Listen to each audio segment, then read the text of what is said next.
Hi everyone, welcome to my channel. Today's video is a very long overdue manga, manhwa, and novel unboxing.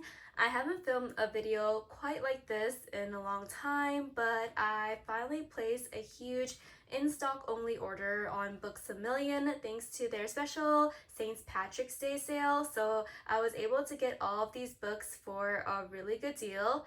As you can see here, I have quite a lot of packages to get through as BAM fulfilled my order from its different locations. I don't remember which books was in which box, so for the purposes of this unboxing, I'm gonna open all the packages first, organize the books by series, and then share my thoughts. There's quite a lot to get through for this video, so let's get into the haul. To start off the haul, we first have actually an item that's not Books A Million related. This one is actually something that I bought from Aladdin Korea, and it is the newest release for Flirting with the Villain's Dad. This is the limited edition box set for volume 9. So as you guys know, I am obsessed with this manhwa. This is one of the few series I collect in the limited edition. And I don't know if I'll ever get serialized officially in English, but I collect the Korean print just because there's just so many cool items that's in this box. So that's why I do buy the limited edition for this series, and it's my favorite, so I gotta do what I gotta do. But I love the purple color of this box. Alright, so let's look inside the content of this particular limited edition. Everything is wrapped in this plastic, which is nice because then you can actually like organize things a little bit better. I feel like the other editions previously kind of like left things out and about, so this is very nice. Okay, oh no, I think something's stuck. Okay, so first we have is this little like memo pad. Oh, it's so cute. And we have Iranika in the front, and then the pages itself has Iridian and Yenny. I think this is like a little calendar that you can do. Oh, that's very interesting. I thought it was a memo pad, but it's not. It's actually like a little calendar to-do list maybe. Anyways, it's really cute. And then we have the bookmark. This is Unso. So this is basically the character that gets isekai'd into the story. So she's the original MC. This is how she looks like. She's very pretty. And then she becomes Yernika in the main story. What is this? Very interesting. This is like a little pop-up that you can have. Oh, this is so cute. So yeah, here is kind of like the main image. Them in like the opposite side of this arch. And then you can have it where he's looking at her walking or she's looking at him walking. And then yeah, I wonder if I can, oh, same expressions, but yeah, this is really cute. I like it a lot. Oh, all right, so let me put this to the side. And then we have these like tarot cards, I believe they're called, but they're like transparent versions. Iranika and Uridan, and then it has like the names of the tarot as well. So this is the Lovers, and then we have Iranika's sister, the Empress, and then we have Iranika and Rallis, Strength, and then Iridian as the Moon, and then we have I forgot her name, but she represents the Tower. It's kind of funny. It looks like on the back she has like devil horns. But yeah, I love the tarot cards. They're really cool. And then we have, looks like some calendars. Very cool. So I don't know where these calendars starts. Hopefully, oh yeah, it's 2024. So we have Iridian for April, May, June. And then we have the main couple, October, November, December. And then also them again in a lighter background, July, August, September. And then, okay, I'm not sure what happened, but this is the beginning of the calendar.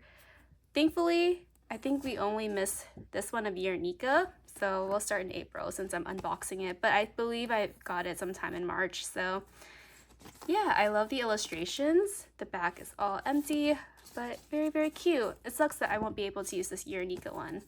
And I wish there was actually a better way to like put these on a stand. I wish they came with like a little standee of some sort so you can display them.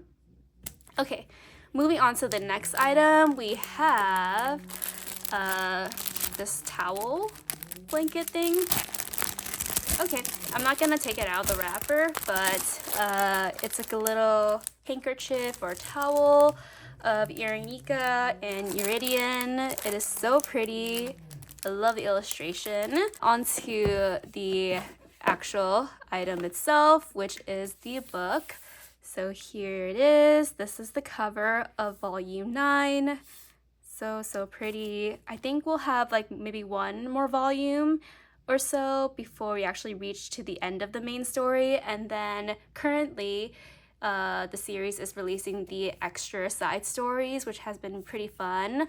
Tappa's just released the first couple of chapters for the short story, and I've been enjoying it a lot. So I hope that we'll continue to get limited editions for these side stories as well. But gonna flip through the contents in here very briefly. But yeah, this is still kind of hitting the climax of the story where Yuranika is still trapped in that underground area. And to be honest, this arc itself was very, very long. I think a lot of people kind of complained that it was dragging a lot. It finally did finish up, but as you can see from the whole entire volume, she was in that underground area for a really long time. Anyways, that is everything for the limited edition Flirting with the Villain's Dad, volume 9. Very glad to have this, and I actually just pre-ordered volume 10 as well because that one just came out for pre-orders. So I'll probably be unboxing that in the next couple of months whenever it ships out. But yeah, hope you guys enjoyed this little unboxing, and let's get into the Books a Million haul. To start off our Books a Million haul, I am gonna talk about all the books that I got under the Shoujo B imprint or Viz Media publishers. So first series I have here is Wolf Girl and Black Prince. So we have a couple of volumes for this series. Kyoya, he is the male lead of the series on the cover, and on the back we have Erika. I actually like Erika a lot as a protagonist, so I wish the mangaka had kind of switched like in and out, like Kyoya on the cover and then Erika, but it is what it is. I think the series has its up and downs, and for the most part I enjoyed it when I read it back then when I was younger, and even now like I still like it in some ways. But my true purpose of collecting these older titles is because as someone who had read these series way back when it was like fan scanlated, I just want to support the mangaka now that it's available in the English print. So collecting this, I guess, for more of nostalgic purposes. It may not be the best story and it may not be everyone's cup of tea, but I think it still has some moments where I did enjoy it. I'm gonna just quickly flip through the contents of the series. Again, like, I don't know, like, I think the art is still very good as well, and they do have their good moments, even though, some ups may have some downs. But yeah, I don't know, I have a soft spot for this series, just because I feel like there's a lot of negative commentary on the story as a whole. But I guess also I'm just like a person that doesn't really dislike stories unless it's just outright bad. But yeah, that is Wolf Girl Black Prince volumes 3 to 5. It is a completed story, so I can't wait to collect the rest of the series physically and then probably reread it once I have the whole entire manga. Moving on, this is an ongoing series, but this is volume 40 of Yona of the Dawn, so another milestone it is. I can't believe we're already on our 40th volume. I've talked a lot about Yona of the Dawn because I did unbox the items that I got for the series during its exhibition in Japan. But yeah, this current release for Yona of the Dawn, I feel like has been kind of a wild roller coaster. The next series I have here is a new one I'm adding to my collection, and it is Sakura Saku. The main reason why I decided to collect this series is because it's written by the very popular Saku, who's written series like A Hard Ride, Strobe Edge, Love Me Love Me Not. So this is her latest series that she actually just finished writing itself. It's completed in Japan, but physically printing in the English print. But yeah, this is Sakura Saku. I did collect the first 2 volumes here. I really love the covers. It kind of gives me like watercolor vibes, which is very nice. And I believe these are the 2 main characters. I don't really have an inkling of what the series is really about. From the premise that I read, it's about a girl that got saved in a train because she was really sick, and I think she's looking for the guy, but there's like some misunderstanding of who saved her, and then she ends up finding the guy that actually helped her out. But yeah, there's just some complicated situation that's going on. So overall, I don't really know much about the story, but I always tend to like Saka's works, even though they tend to be a little bit on the more frustrating side at some points. But I think her art is just really nice, and overall, I think the journey there is like, rough at times, but the ending of her series are usually really good. So overall, I'm looking forward to reading the series, and just seeing her art just gives me a lot of like nostalgic vibes because it's very, very similar to her previous works, which I think is always nice when you're reading series by the same mangaka, because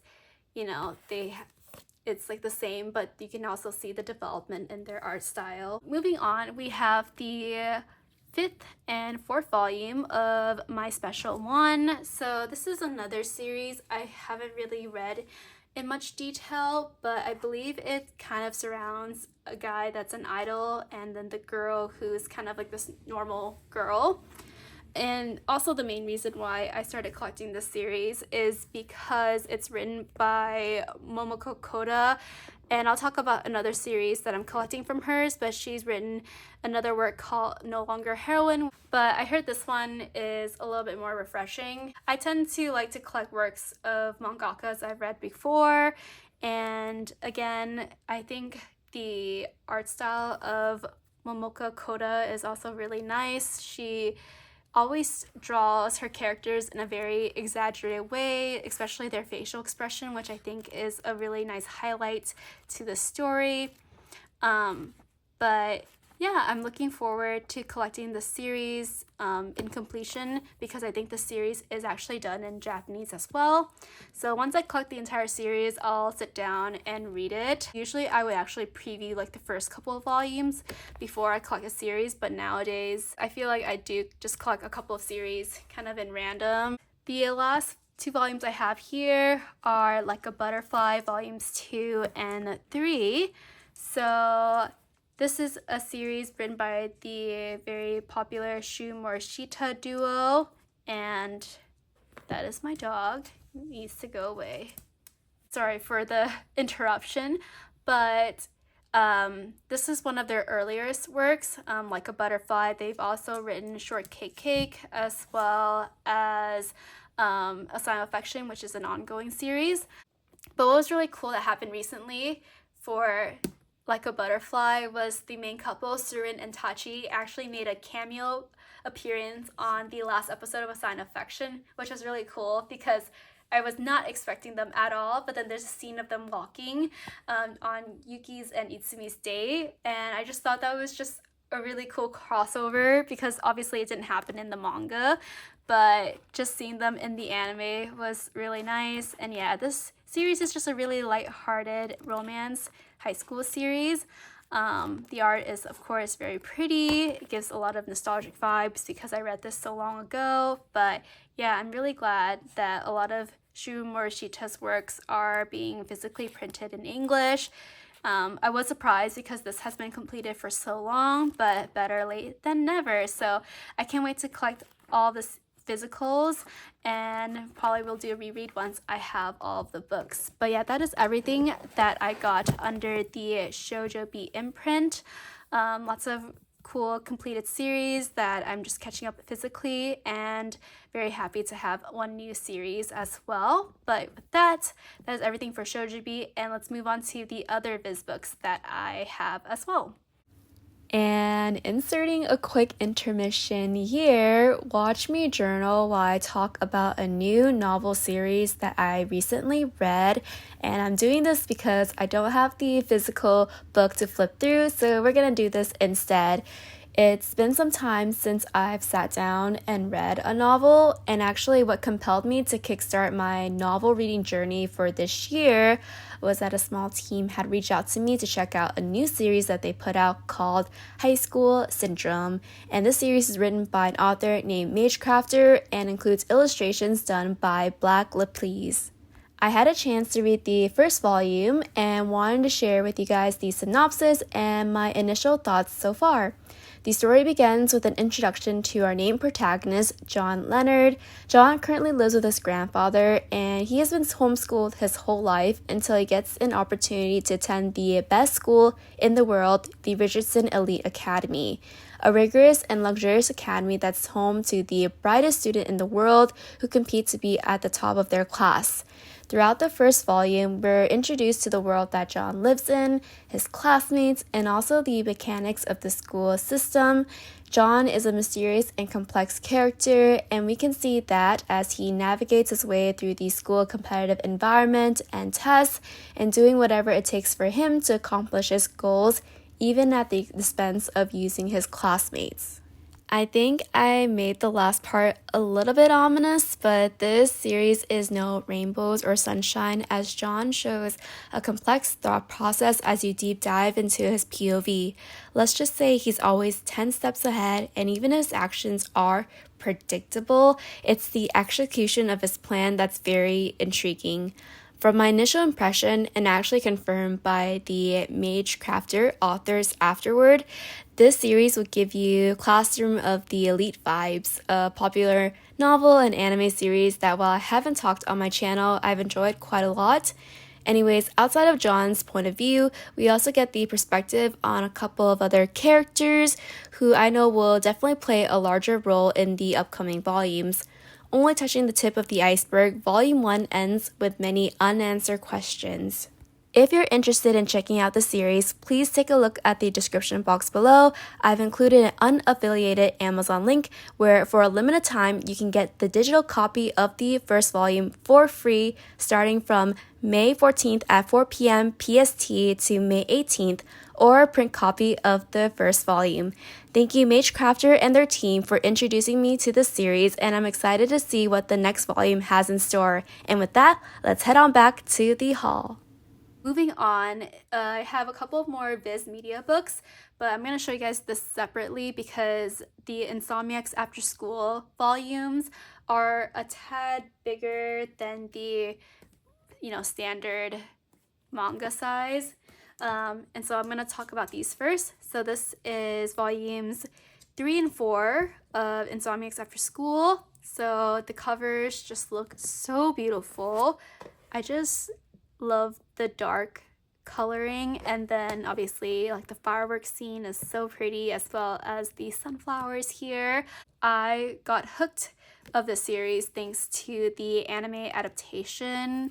I picked up the series on a whim because I was just looking for like a romance series, more like a slice of life feels. But when I started watching Insomniacs After School, I was just completely shocked on like what kind of story it was developing, the characters, and like the mystery surrounding like what was going to happen.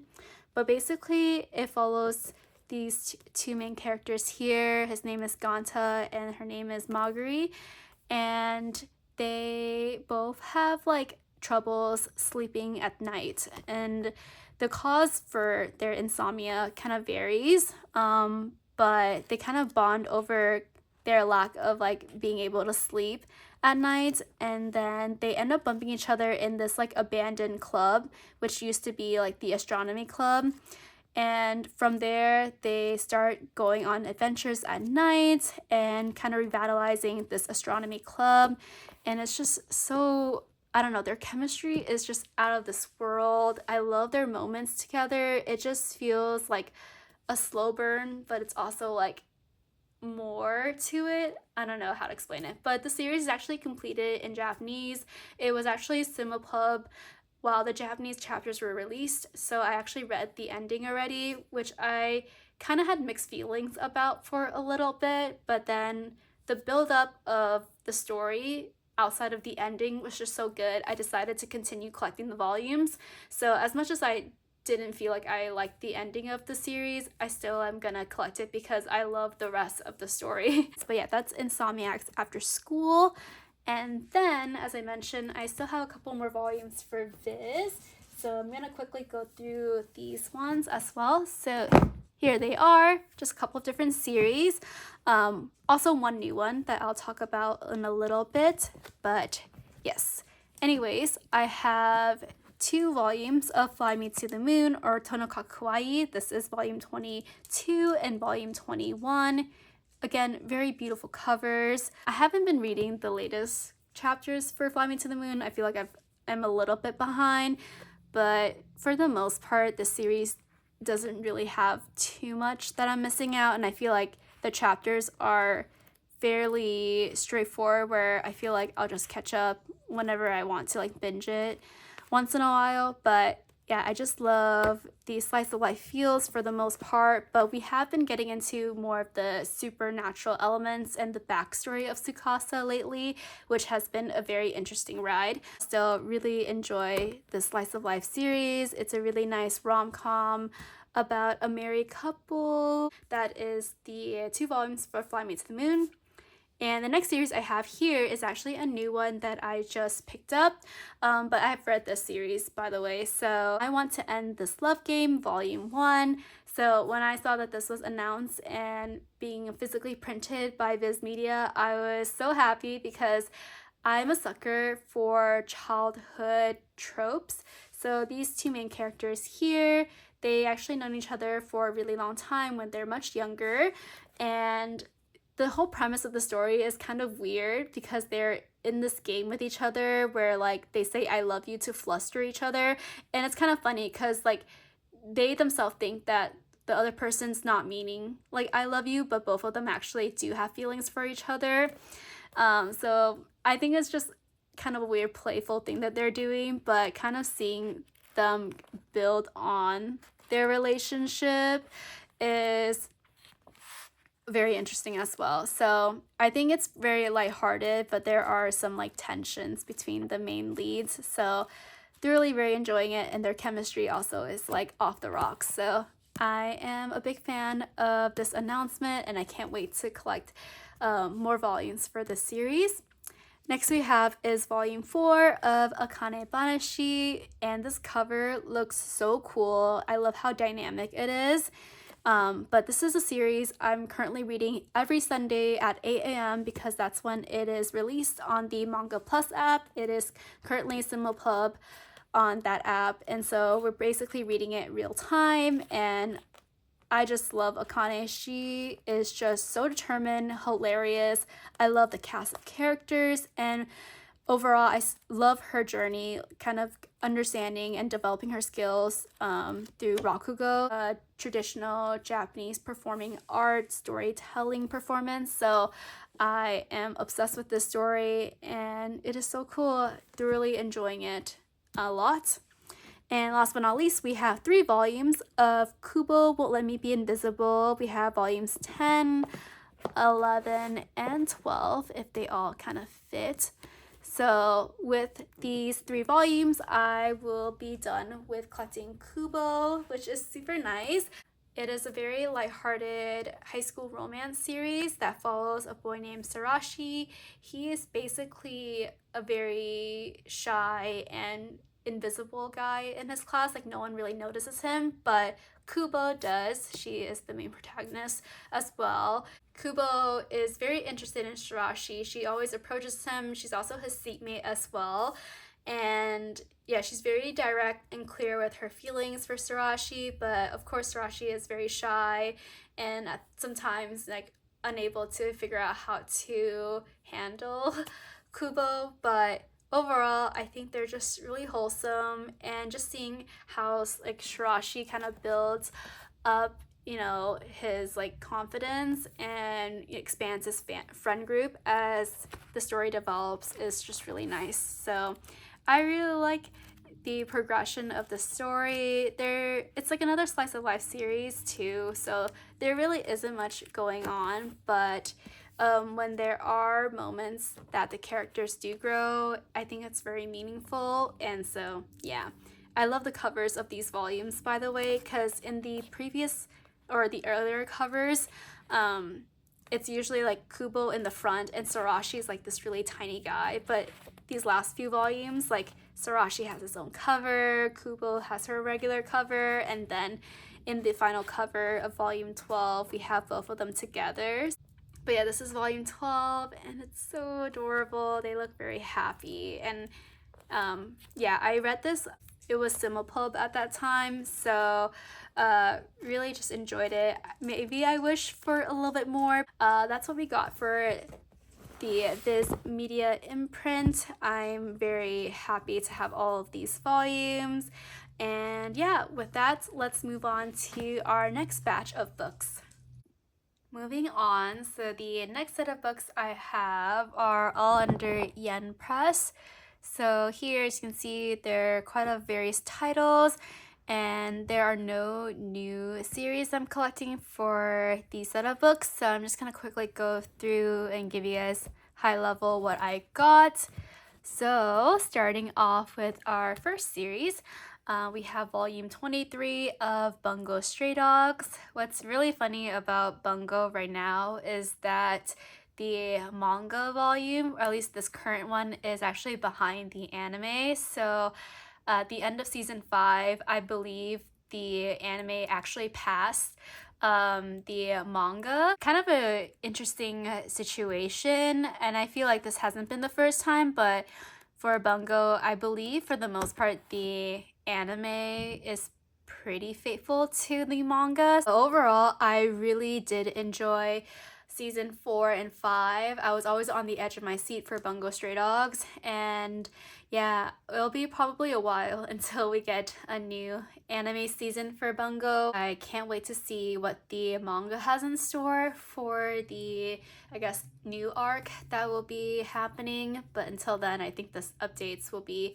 kind of on the slower side. Moving on, we have volume 10 of the case study of Vanitas. So I have been reading this for a little bit, but I haven't read Vanitas in a while after the author's health hiatus. This color page is so pretty, and I love the cover of it being super blue. It's a really nice cover of Noe and Vanitas, and Vanitas looks really funny. But I think this volume covers, I think, the climax of the current arc that's happening right now. And yeah, it's super intense.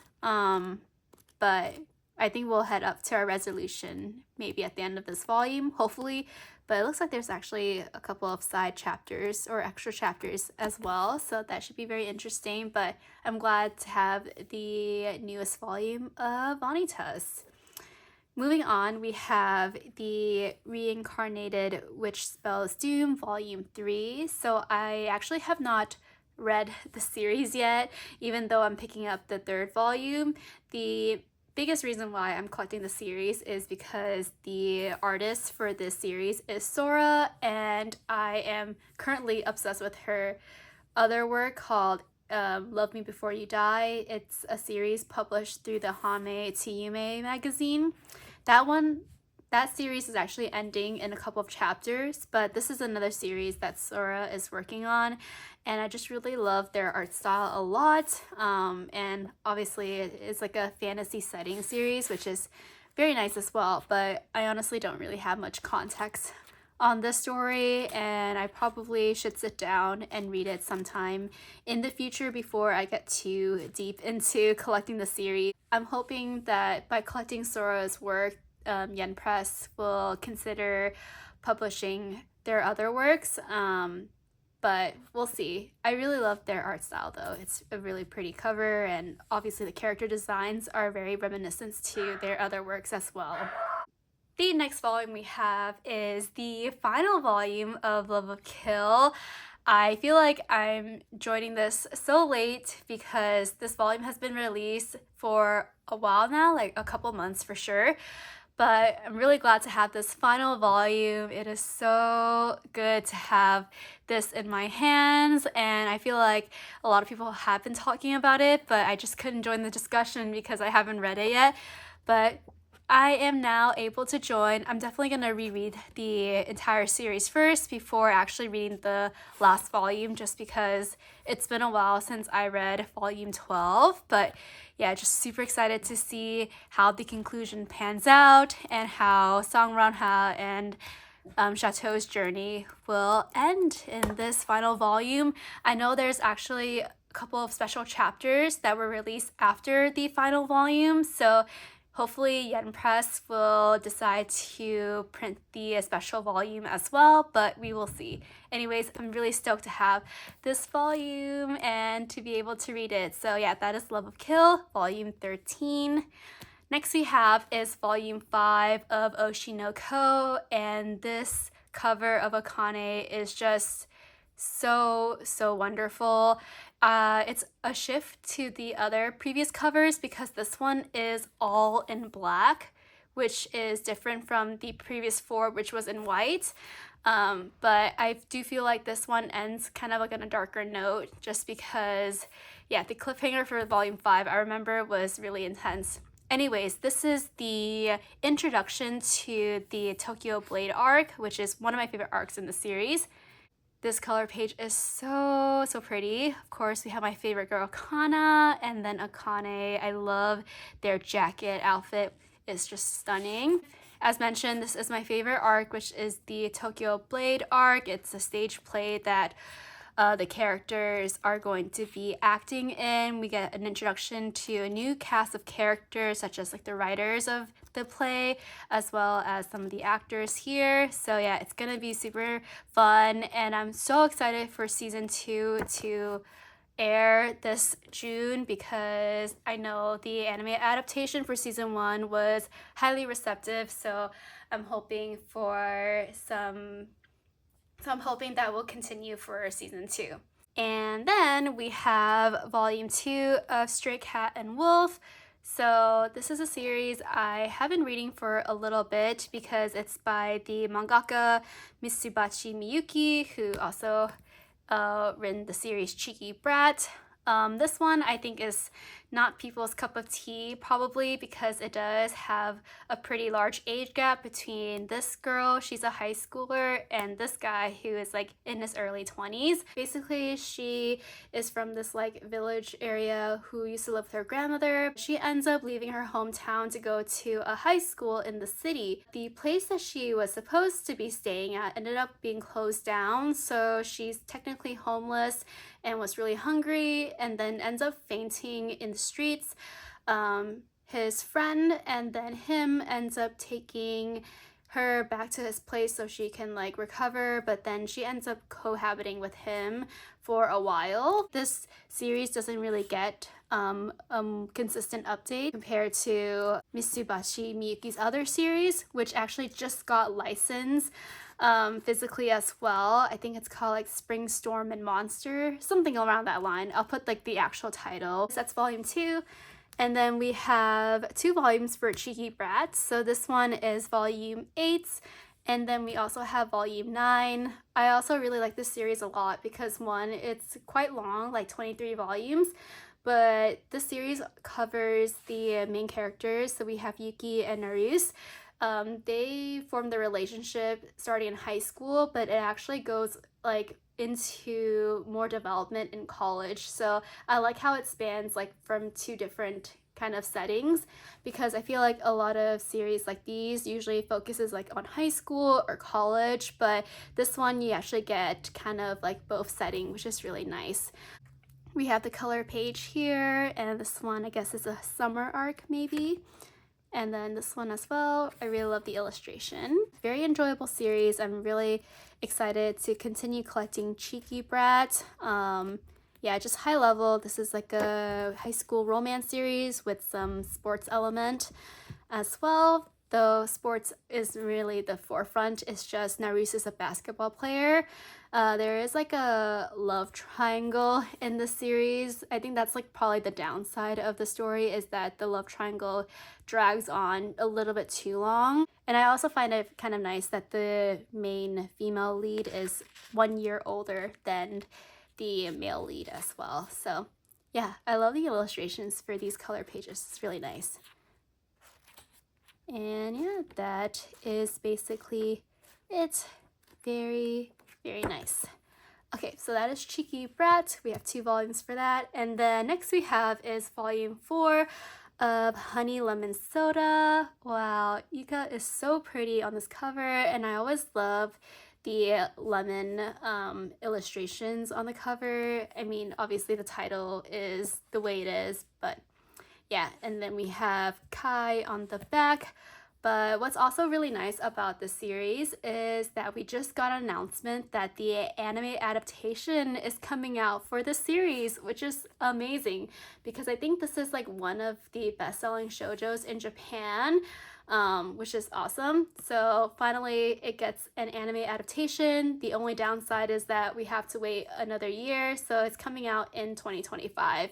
But so far, based on the visuals that has been released, it looks very promising, and I'm just all for more shoujo works getting adaptations. I'm all for it. I think there's just something about having anime adaptations outside just reading the manga. I feel like, you know, reading the manga, it's like really nice, but hearing like the voice casting and like just seeing things kind of like being drawn and animated, it just hits differently as well. So that's why I'm always very excited for anime adaptations. So yeah, that's Honey Lemon Soda. Very excited to have this volume and to continue collecting future volumes as well.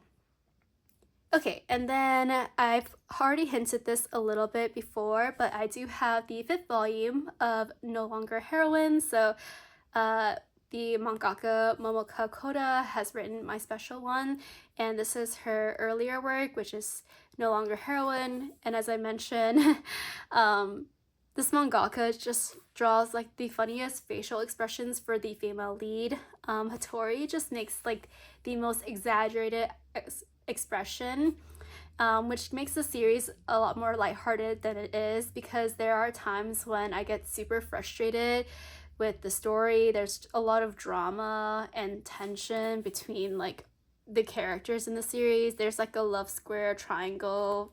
It's a very complicated relationship. Overall, I still have this sense of like nostalgia when I look back at these series. And again, I read this so long ago, but I always love to support my favorite mangakas, and for a series like this, I still find it very enjoyable, even though it did make me want to rip my hair out at times. But yeah, that is volume 5 of No Longer Heroine. And with that, we have our final volume here. This is volume 3 of Sunbeams in the Sky. And as you can see here, this is the final volume for this series as well. It's a really quick one, but I also find it really enjoyable. I tend to try not to collect short series, something like this. Like, I prefer longer manga series, but this one I think kind of hit the right spots. It didn't drag, and I feel like it kind of wrapped up pretty well at the end. And the color page for this is really pretty as well. But basically it follows a pair of twin sisters. They for some reason end up going to different high schools, but one of the sister ends up getting into a very traumatic accident, And so as her sister is recovering, the other twin ends up taking her place to figure out what was going on and yeah, just kind of help her sister out. And there she kind of bumps into a couple of different people at her sister's school and gets to know them. The series is short and sweet and I found it really enjoyable. But yeah, that is the conclusion of this volume and I'm very happy to have it. Anyways, that is everything that I have for this clip here. I still have a couple of Yen Press volumes to show you guys. So with that, let's move on to the next clip. So continuing on with more books that I have under the Yen Press line. So I have a couple of different manga series as well as some novels that are under the Yenon imprint and then some manhwas that are under the Eyes Press imprint. So a couple of different series here and there and different forms as well. So first we have is Play Cool Guys Volume 5. So it's been a while since we got a new release for this series. I feel like it's not as frequent. But I really enjoy the series mainly because I think it's just a really nice slice of life and you get so many perspectives of the different characters in the series. It follows 5 different guys that are cool in appearance but actually quite clumsy in real life. And what's really cool about the series is that the borders have different colors that represents each guy's like POV. So it's really nice. And then, yeah, so this is another guy's perspective. And yeah, as you can see here, like very handsome guy and then hits the little rail like a pole, which is so sad. Very chill series and I love reading the different guys' perspective. They're so adorable and I love their interactions with one another as well. And there we have it. Got some, ooh, okay, so there's like some extra stuff on the back and these are like some idol versions of the boys, which is really, really funny. That's really cute. Anyways, and then we have these final illustration of all 5 guys. And yeah, I just love it how it's all in color. It's just a nice treat to the eye. But yeah, that is Play Cool Guys Volume 5. And then the next series we have actually has 2 volumes. So it is volume 5 and 6 of Kowloon Generic Romance. I am obsessed with this series. And I think with volume 6, I may be able to start rereading the series again because I did read the story through fan scanlation. They dropped it once it was officially licensed and I haven't read it since because I'm just waiting for the physicals to catch up with where I stopped at, and I'm not gonna flip through any of the pages mainly because it is sealed. I think there are some, I guess, strong images that is in this book, so that's why they wrapped it, but I can't remember too much on like if it was really graphic or not. I know like there's like some strange things that do happen in the story. It's like more like supernatural, I would say, than like graphic or anything like that. But yeah, basically follows this girl here. She lives in this wall city called Kowloon and there's just a lot of strange things that are happening. She also has like this case of amnesia and so she's trying to figure out like what her past is and there's just a lot of mystery and supernatural elements that are involved. So the art is just so spectacular and yeah, I am so excited to finally pick up the series again and yeah, catch up to where I had left off. So yeah, that is Kowloon Generic Romance.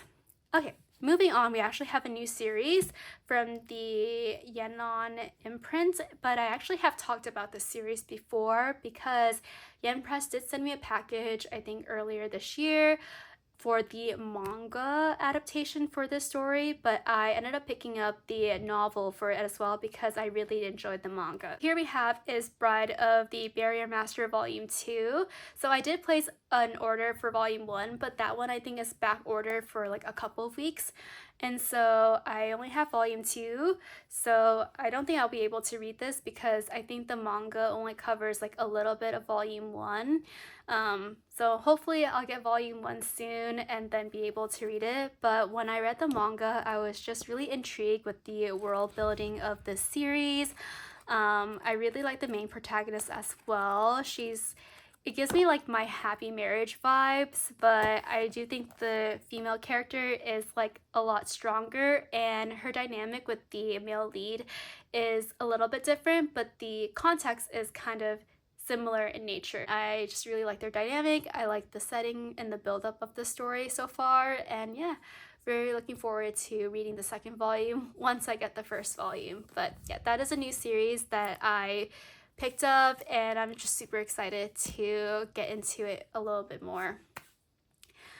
Speaking of another light novel we have is My Happy Marriage. So this is a series I actually did read recently. So I did read volumes 1 through 4, so I've been on top of it. So glad that I can finally read volumes 5 and 6 both together, and it's really nice because I think at this point of the novel there's been a lot more development in Mio and Kido, I think that's his name, relationship. We ended up on a really good note at the end of volume 4, but there's still a lot of mysteries behind Mio's power and her family lineage. But yeah, I'm just really happy to have these volumes, and this one has no illustrations in the novel itself, so we can just look at the covers. But yeah, very beautiful covers, and I'm so excited for season 2 of the anime. I think it comes out this year or next year, so we will see. But yeah, I'm very happy to have these 2 latest volumes. And the last set of volumes we have here are all manhwas, so they're all series I'm currently collecting, so nothing new in particular. But we do have Imitation Volume 2. So this one is a series I read in various different apps back then when it was ongoing. The series is now complete, but I really like the story a lot because it touches upon like the idol and entertainment industry. So the main leads here both are in idol groups, but in very different situations. So he is a very popular, idol. He's from a very popular group. And then hers, they're not very well known. She's kind of rising because if you can see the name, it's called Imitation. So she has a similar appearance to a very popular solo artist, but it's more like she imitates her. So he's not a really big fan of her because she thinks she's a copycat. And then they first meet at like a sports competition, and his impression of her was just not good, and she's also scared of him because he's very intimidating. And then they get casted in this drama, and then yeah, it didn't really turn out that well because he acted really rough with her. But later on, their relationship does take a turn, and he becomes more understanding, or he gets to know her. And so, yeah, it takes a lot of build up from there. It's a nice series with a different perspective, and I really enjoyed reading the story, so that's why I am collecting the manhwa. So yeah, that is Imitation Volume 2. And then we have the next volume of Why Raeliana Ended Up at the Duke's Mansion, Volume 5. I've just been collecting it as it's been coming out because this is probably one of the earliest manhwas that I read. I remember just like being super obsessed with the series. I also really enjoyed the anime adaptation as well. But yeah, I just really like Raeliana and Noah's development throughout the course of the story, and how they got together in the beginning is always just kind of like a funny situation to me because this is like kind of like an isekai, but also it's a little bit convoluted. But yeah, I really like Raeliana, and Noah is just very cool as well. So yeah, I think this cover is also really pretty, and I'm happy to have this latest volume. It is also completed, so just waiting to collect the rest of the physical, and then definitely will do a reread in the future. Alright, and last but not least, for Yen Press, Eyes Press manhwa, we have is A Business Proposal. So this is just a very beautiful, light-hearted rom-com series. I'm a sucker for modern day rom-coms because I feel like there just isn't enough. There is a lot, but this one just hits a lot differently. But here for volume 3, we have the side couples. So this is the best friend of Hari, and then this is the secretary and friend of Taemu as well. And I just love their chemistry. I do feel like it's more spicier than Hari and Kang Taemu in the beginning, just because they get together pretty fast. And in the K-drama adaptation, they were just like so good. But yeah, and then this is their chibi version. I just love their chemistry. So good. And yeah, I am just very happy about this physical print. I think there's a lot of like romantic scenes in this volume, so I don't really know if I'm gonna flip through all of them because I don't want to spoil. But yeah, if you haven't checked this out yet, definitely recommend the K-drama adaptation. It's a little bit different, but I think it's still enjoyable. But also highly recommend the manhwa as well because the art is just chef's kiss. Anyways, that is everything that I got for the Yen Press imprint. Lots of great stories and pickups for this particular section, and I'm so excited to read all these new volumes. Anyways, there's still more to talk about, so let's move on to the next set of books. So continuing on with our last bit of manhwa series I have is volumes 2 and 3 of A Stepmother Marchen. Hopefully I'm pronouncing that correctly, and if I am not, please correct me in the comments. But this series just is so wonderful, and I love the physical covers of these books. First we have is Nora, and it's like this beautiful blue theme. He looks super cool. And then we have Jeremy in this like bright yellow cover, and then you can see the shadows of Shuri as well as I believe this is his dad. But yeah, I had originally wanted to collect the limited editions for our Stepmother Marchens because the limited edition prints for the series is just stunning, and it comes with so many cool contents and extra goods. But when I did find out about the limited editions, volumes 1 and 2 were already sold out, and I just didn't really have the motivation to collect midway. I really wanted to collect the first 2 volumes, but it's too late. And so I saw that 7 Seas announced the physical print for the English edition, so I was like, you know what, I'm just gonna collect the English versions, and still no regret because the art for the regular volumes is stunning, of course. I'm gonna do a quick flip through of the volumes, and they're actually kind of heavy, which isn't really ideal for reading, but I also read the series digitally as well because I like scrolling this way than reading it. Kind of like, I do think sometimes for manhwa the page cuts isn't ideal for me, but yeah, and it's also really heavy, so my arms get kind of tired. But yeah, the art for this series is just so beautiful. Orca is the artist for this series, and I think she's just done a spectacular job with the adaptation. I know this is based on a novel, and I personally have not read the novel, but I do think from like comments that I read online, people say it's pretty faithful to the novel, so I'm really glad that the adaptation is good. And honestly, just reading the manhwa itself, I'm just obsessed with the story. I think it's just very good. Ooh, and then we also have some bonus illustrations. Look at Shuri. This is our main protagonist. She is so beautiful. I'm also a sucker for like pink hair girls, so Shuri is just really pretty, and I think she's very smart and nice. So that's the family that she takes in. Ooh, this is so good. I love when artists draws their characters in different AUs. Like this is a modern setting and they're wearing like school uniforms. Like imagine an AU of them in the modern world. Oh my god, that would be so cool. Like them in school together. Oh, it would just hit so differently. But yeah, those illustrations are so beautiful.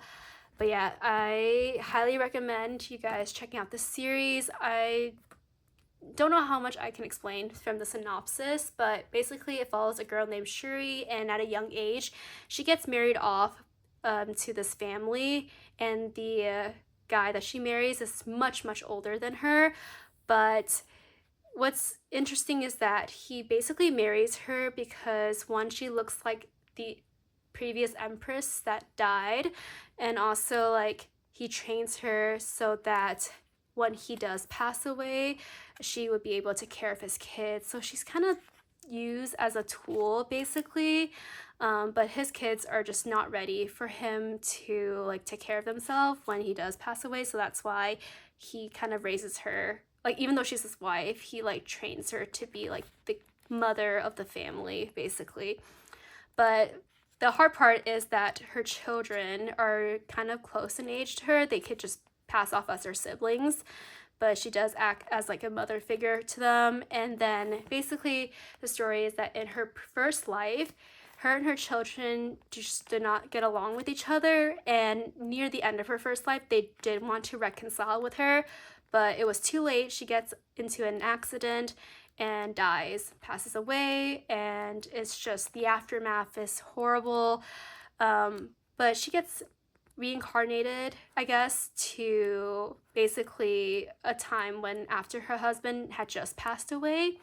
And so in her second life now, she's trying to make things right, get along with her children a little bit more, and just kind of like, you know, resolve all of the different situations that she had faced previously. I'm really happy to have these 2 volumes of A Stepmother Marchens, and I cannot wait to get my hands on the future volumes.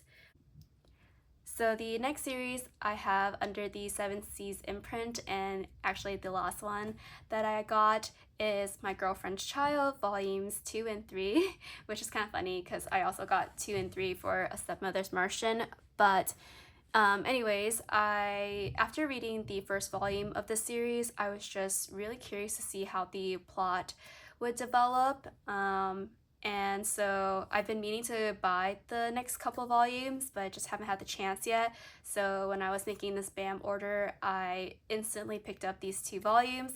And what I like about the series too is that it touches upon a more sensitive topic surrounding teenage pregnancy. And I think the author has done a really good job explaining kind of the process of the main characters finding out that she was pregnant, as well as her communicating her pregnancy to her significant other, her family, her friends, and just kind of her thought process throughout of like whether she wants to keep the baby or whether, you know, she has other options. I just feel like this series is a very thought-provoking series, and I've just really been enjoying it a lot.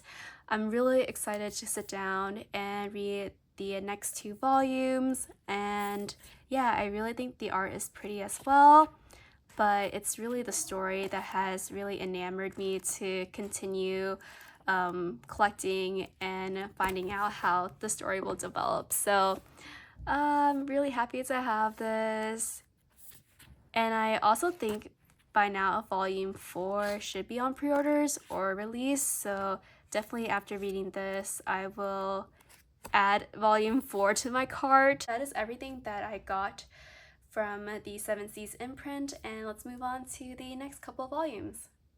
So the next series we have here is the Apothecary Diaries. I have volumes 8, 9, and 10, 11. So it's been a while since I have bought anything Apothecary Diaries related. My dog is just walking all over my videos today. Anyways, I just finished the last episode of season 1, and it was this anime adaptation for Apothecary Diaries is so good. Very enjoyable. I think they did such a great job with the animation and just kind of adapting the series as a whole.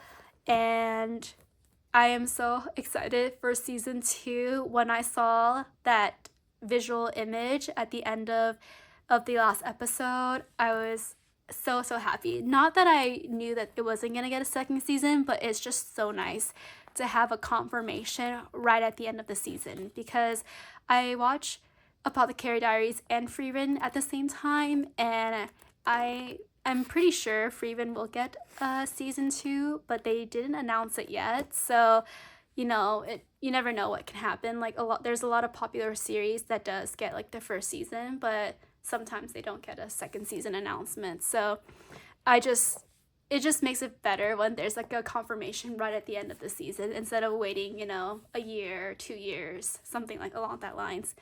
But I also feel super happy that I am caught up with the releases for Apothecary Diaries. I think volume 12 is currently on pre-orders. Oh my god, I can't believe I have not been showing you guys the color pages. Oh my god, it's so beautiful. I actually just bought the art book for Apothecary Diaries. I can't wait to look at the illustration books and then show you guys that as well. I think the package arrived. I just haven't opened the box yet, so we will open it maybe in the next one.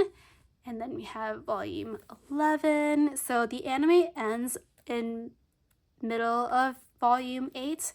So I actually have been reading the digital releases for Apothecary Diaries, so I think I am basically caught up at volume 11 at this point.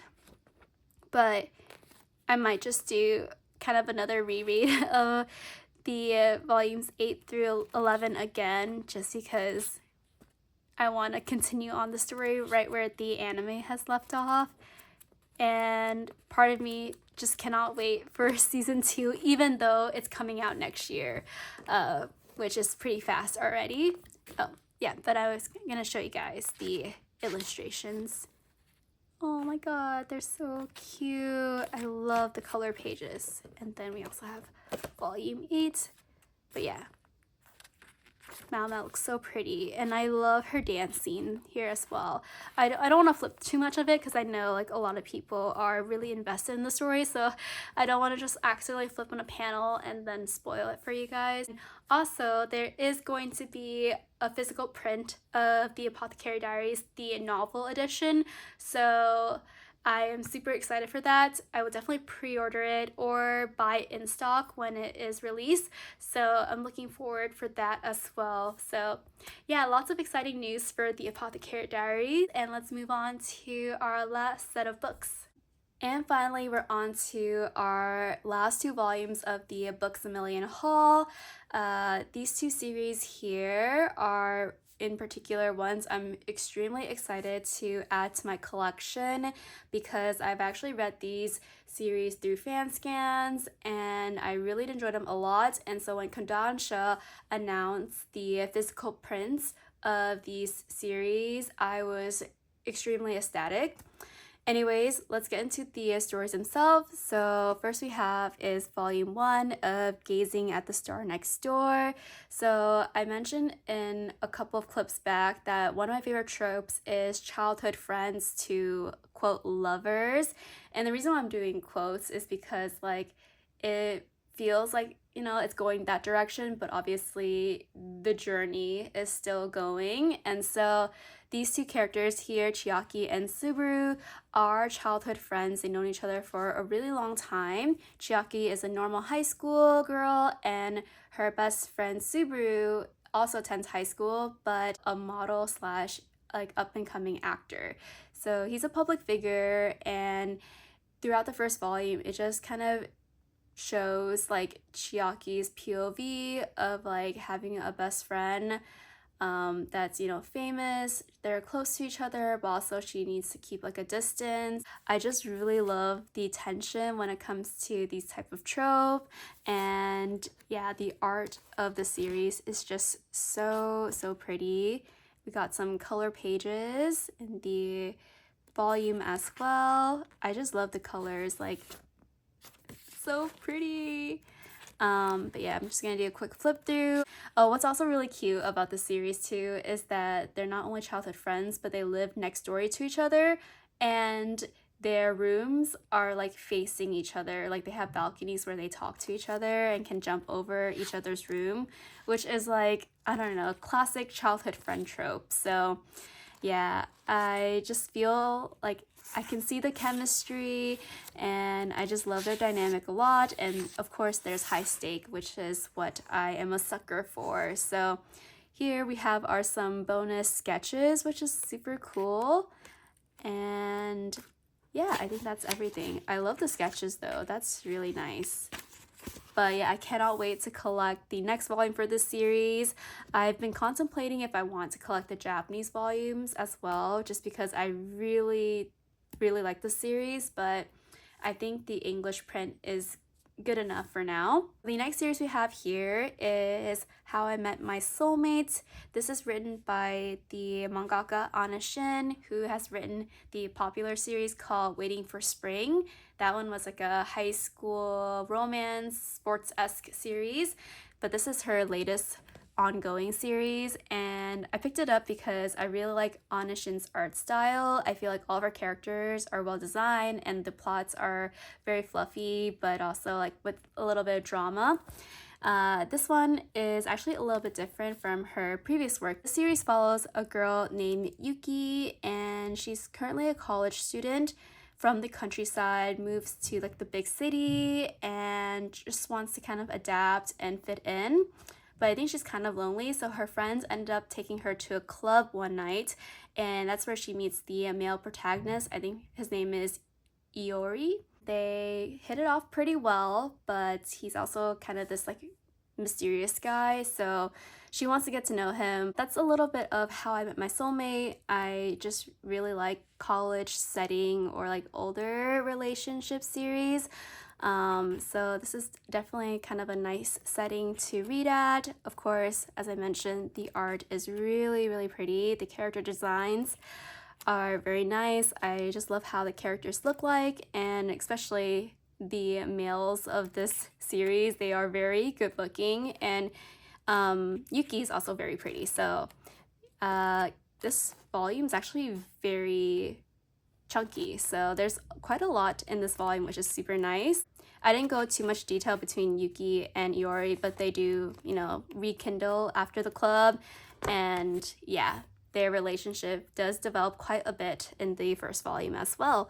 But yeah, that is the two new series I picked up under the Kodansha print, and I'm really excited to have these and continuing collecting both series like future volumes. And with that wraps up our Books A Million haul. Here is an overview of the books that I got for this haul. If you've made it this far, thank you so much for watching. It's been a long time since I've done a large books order like this, and I'm really happy to share my updated thoughts on series that I've been collecting for a while, as well as my commentary on new series that I'm adding to my collection. I still have a lot of books from Kodansha, Seven Seas, and other publishers that I need to catch up on collecting. So hopefully I will make an order sometime in the future. But otherwise, I hope you guys enjoyed this video, and I'll see you guys in my next one. So until then, take care. Bye!